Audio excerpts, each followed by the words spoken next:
Hello ළමයි. ඉතින් කොහොමද ඔයාලට? අද මං ඔයාලට ගේන්නේ වෙනස්ම විදිහේ වීඩියෝ එකක්.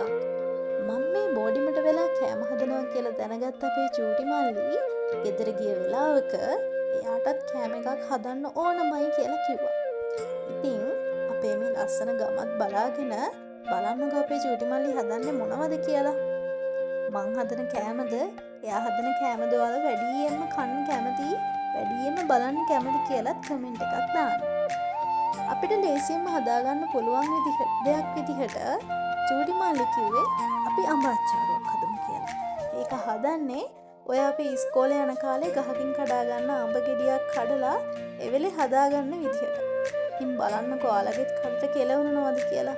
ඉස්සෙල්ලම ගමේ සමිතිය ළඟ තියෙන අඹ ගහේ අඹ ගෙඩි තියනවද බලලා චූටි මල්ලි කරේ ඒකට නගින එක.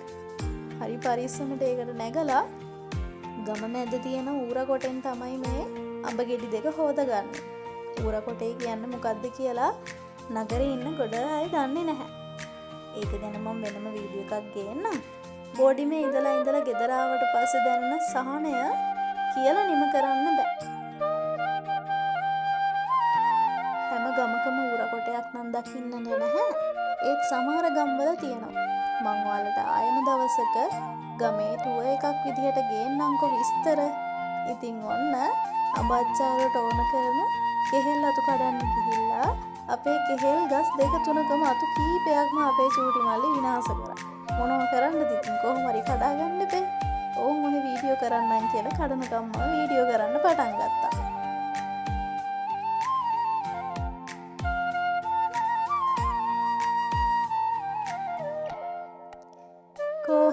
කොහොමරි අවසානයේදී කෙසෙල් කොළ ටිකකුත් කඩාගෙන ඈත තිබ්බ පුංචි පැලකට ගිහිල්ලා අපි ඉතින් අර ඕන කරන දේවල් ටික ලෑස්ති කරගත්තා. අද කුස්සිය නෑනේ.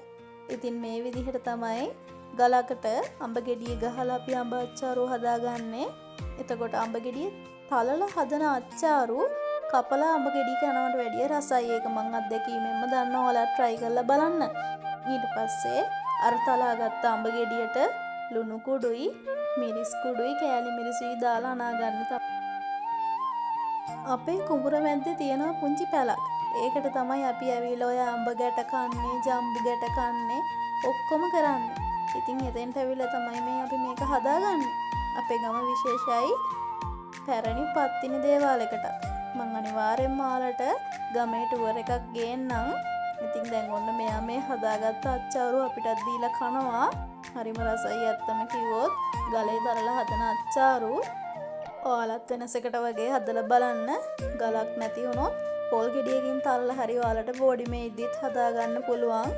අනිවාර්යෙන්ම හදලා බලන්න. මාරම රසයි.